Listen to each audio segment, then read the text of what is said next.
शाश्वत ज्ञान, सागर के मोती।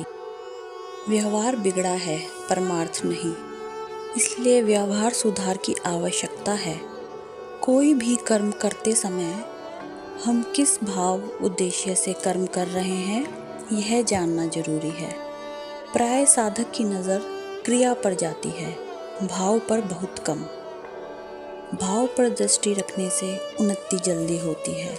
दूसरे की अपेक्षा अपने में कमी देखना अच्छा है, पर अपने में कमी मानना ठीक नहीं। भगवान ने गीता में मन की स्थिरता की अपेक्षा बुद्धि की स्थिरता को महत्व दिया है।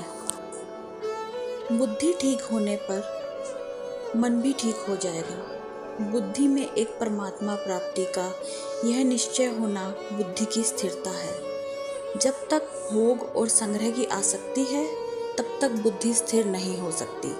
मन की चंचलता मिटाने की अपेक्षा बुद्धि की चंचलता मिटाना आवश्यक है। संसार मनुष्य शरीर से ही आरंभ हुआ है और मनुष्य शरीर में ही समाप्त हो सकता है। अभी समाप्ति का मौका है। सर्व भाव से भगवान का भजन करने का तात्पर्य है कि मैंपन बिल्कुल न रहे। जैसे कन्या सर्व भाव से पति की हो जाती है, उसका गोत्र भी नहीं रहता, ऐसे ही सर्व भाव से भगवान के हो जाएं, अपना कोई भी भाव अलग न रहे।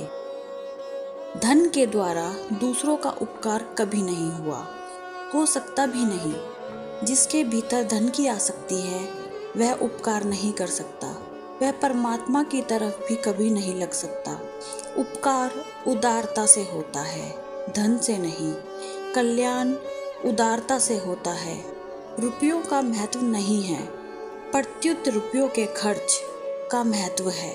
रुपयों का खर्च उदार ही कर सकता है। महिमा और निंदा परिस्थिति वस्तु आदि की नहीं है, सदुपयोग की महिमा है और दुरुपयोग की निंदा है। यह सार बात है।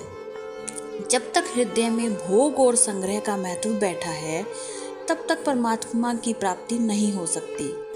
जिसके भीतर नाशवान का महत्व हो, वह अविनाशी को कैसे प्राप्त करेगा? मूर्ति पूजा वास्तव में भगवान की पूजा है, मूर्ति की पूजा नहीं। बढ़िया मकान बनाना, उसे सजाना पत्थर की पूजा है। शरीर को सजाना हड्डी की पूजा है। कलयुग अच्छाई के चोले में बुराई का प्रचार करता है।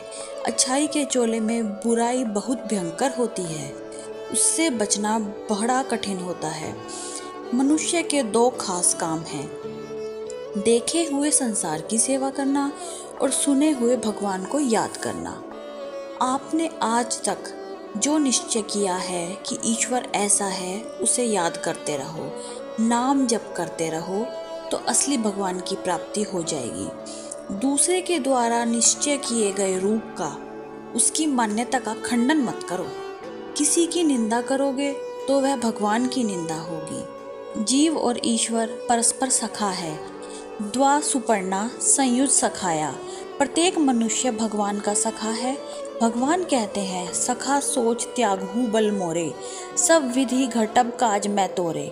आप सब चिंता छोड़ दें, चिंता हो जाए तो हे नाथ पुकारो। क्रमशः। जय श्री राम।